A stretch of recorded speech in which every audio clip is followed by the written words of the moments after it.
just happened? Tell me that's not just it. Come on, Zeref, get back up. No, don't cut over to Mavis. Hey, Natsu, get back. No, no!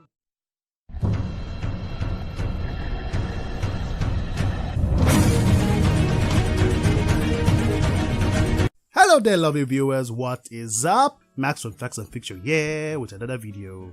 A big shout out to Team Carter for suggesting this edition for the channel. What went wrong? Please, if you have any suggestions for the channel, let me know in the comments. And to Team Carter, I will get to your video suggestion once I binge the show, I promise. Fairy Tail remains one of my most favorite anime. It was my second anime after the Bakugan franchise some years back. Created by Hiro Mashima as a manga and published on the 2nd August 2006, the story follows the life of the Fairy Tail guild members, Lucy, Natsu, and Happy in their adventures in the world of Earthland. Earthland is home to numerous mages and guilds, with the main focus of the series taking place in the kingdom of Fuyori. Magic exists in this world, which allows mages to apply their magic in job requests sent to the guilds they are under. Our main character is Natsu, a dragon slayer who searches for his dragon father, Ignil. There seems to be a trend with Hiro Mashima when it came with main characters and the lack of an actual human father.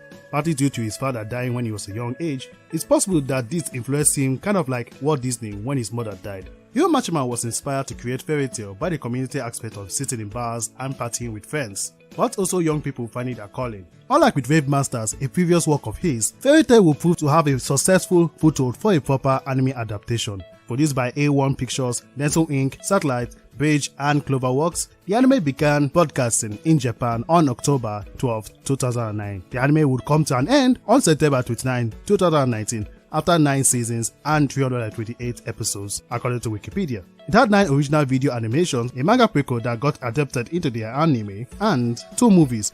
Currently there's a manga sequel, but at the moment there isn't an anime adaptation that has been announced. Over the years of its airing, Fairy Tail has garnered its own fan base as well as its own share of love and hate, with many fan parents on its vast number of characters, fan theories, and those of fan service. It's not surprised that Fairy Tail has made its foothold in the anime industry. So what went wrong with it? Let me explain. Objectively, the anime has an interesting plot. Some of this stems from Hiro Mashima's fascination with wizards and magic. The characters in Fairy Tail have interesting backstories and character development. Added to this, you can feel with the characters whenever they are sad, happy, or conflicted. Clearly, the creator has a gift to deliver on this aspect. That's why I love Fairy Tail, because you can never feel disconnected from the character's emotions. However, there comes a time where he fails to deliver on some things. One of the main things anime fans complain about is the friendship power boost. And if by some chance you don't know what that is, let me explain that as well. Basically, it's a kind of common trope in anime where the good guys suddenly get a power boost just because of his love for his friends and the dream they share. Sometimes it involves a flashback or some big speech about friendship, which Fairy Tail seems fond of doing a lot. Historically, in real life, such odd things depicted in anime kind of happens but are very rare. In World War II, there were cases of single soldiers defying the odds in the face of death. Don't get me wrong, I'm not saying these people suddenly began to spout about friendship or have some cool flashback that boosted them. This isn't in any way to justify the overused trope in Fairy Tail. There are so many things the average human body can take, and let's not forget that the anime is based on a fictional world about magic and dragons. Anyone that has watched through the anime knows there are 2 main villains in the entire series: Zeref Dragneel, the Black Wizard, and the brother of the main protagonist, Natsu Dragneel, and Acnologia, the Dragon King. Both of them made their appearances in the Eternal arc, though not at the same time. Zeref made his debut at the end of the Earthland's arc, season 3, episode 96, or in the manga chapter 200, while Acnologia showed up at the end of the arc at season 4, episode 122. The third war arc in general wasn't bad. It was fun to watch with tons of great fight scenes and memorable moments, though I did find it anticlimactic when it turned out the main villain's weakness was a giant heart literally underneath their feet. But overall, the arc served to develop certain characters as well as establish the guild's history. Back to one of the main villains. What I found about Zeref as an interesting character was the mystery behind him even before his first appearance. Ever since he was first mentioned in the Tower of Heaven arc, he somehow was the indirect cause of many characters becoming whom they are in the series. Grace Master had to sacrifice herself because of one of his demons. Ezra's slavery background was a result of many myths that floated about him for centuries, and Natsu was reborn as a demon because Zeref couldn't handle the grief he went through when Natsu died. So, when we got to see him in person, there was just so much we could learn from him. Later on, it was revealed that Zeref was cursed because he revived Natsu, which went against some god that decided to just punish him. The curse made him to release some kind of mist of death that killed anyone and anything around him whenever he valued life. but once he stopped valuing life, he is able to control it. As a result, Zeref was due to a life of solitude most of his life. An unspecified time later, he met Mavis, the founder of the Fairy Tale Guild, and teach her and her friends how to use magic. He would later meet her again, but not with a happy ending. At some point, he created the Alvarez Empire and later invaded Ishgar, the continent where Fiore is located. Now that we got that side settled, what about Acnologia? Well, here's the thing, Acnologia doesn't have much going for him.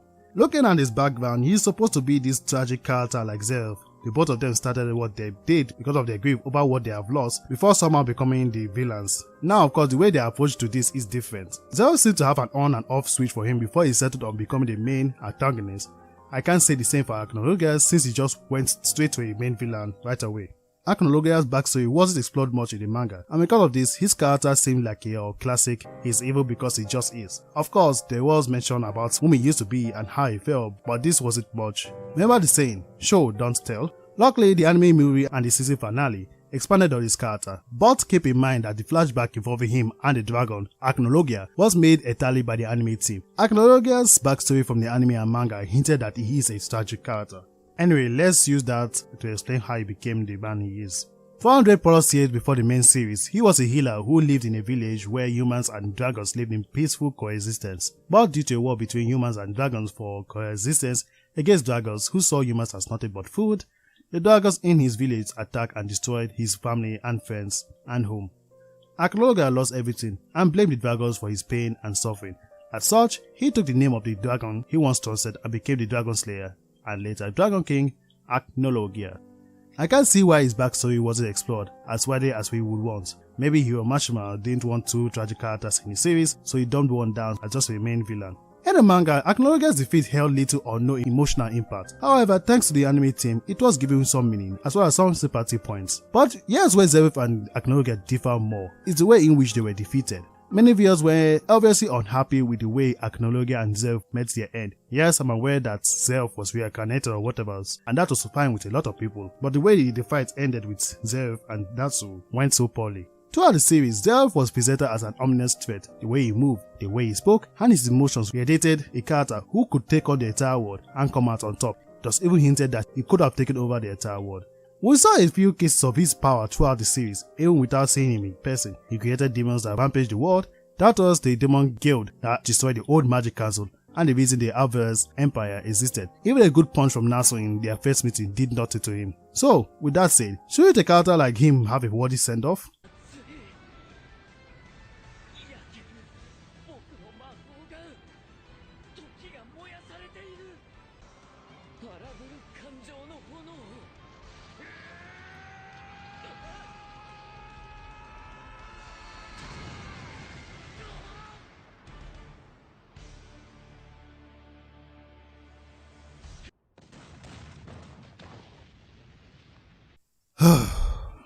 Let me be clear, when I mean a worthy send-off, I'm referring to how the final battle went.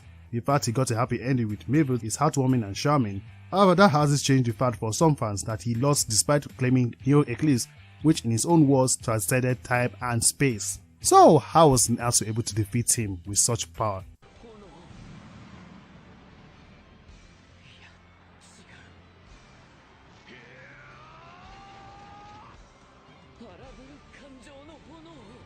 It was emotions.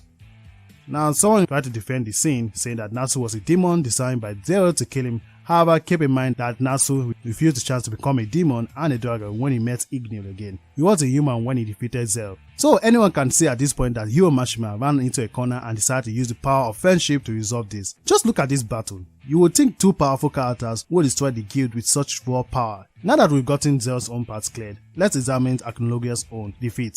After a failed attempt to trap Acnologia in the space between time, the Dragon King comes back stronger and more powerful than ever. The world is on the verge of complete destruction, especially as the 7 Dragon Slayers are teleported away to the Dime Dimension, which could lead to a final battle. Thanks to the anime team, we understood the reason behind Acnologia's rage and anger at Natsu, and the reason he wanted to destroy them and the world.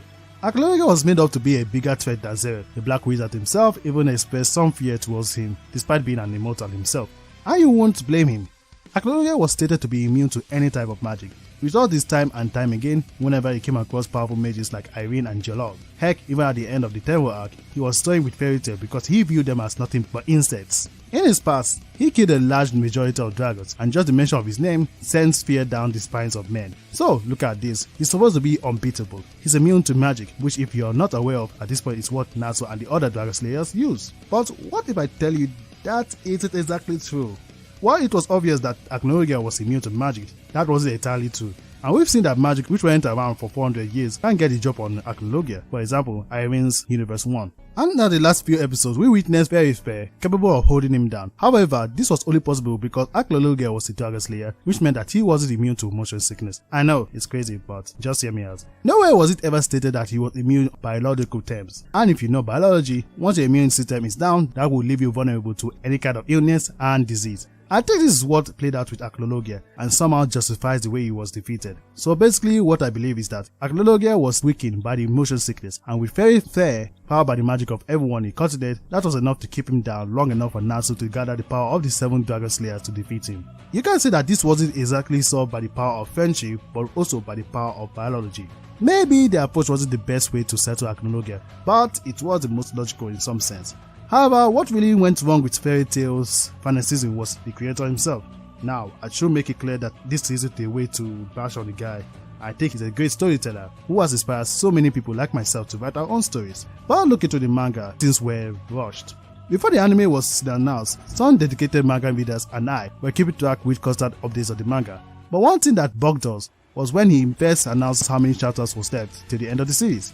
And to be honest, I think that was a poor move on his part. When you're making a story, you should never time yourself because you might end up restricting just how much you can do.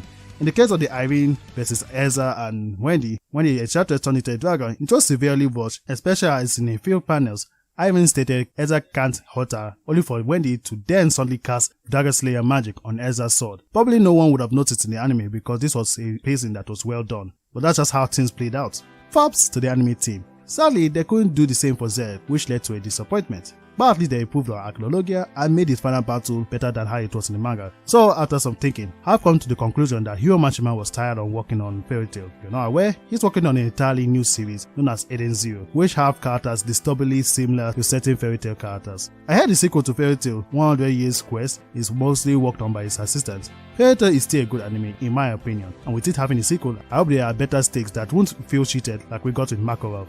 So in summary, what went well with the series? 1. Hiro Mashima was certain scenes. 2. He hit numerous dead ends and resorted to the power of friendship. And 3. He failed to properly deliver on Acnologia's past. And that's where I end today's video. But before we get to that, there are a few things I just want to say. As the year is coming to an end, I want to say a big thanks to everyone that subscribed. Right now we have 42 subscribers, which honestly is an honor to have. So to show my appreciation, I will make a question and answers video when we hit 50 subscribers. Thank you for watching. If you haven't subscribed, then please do so. Ring the bell so you can be notified of future videos and click that like button. This is Max from Facts and Fiction Studios. Hope you guys have a wonderful 2020.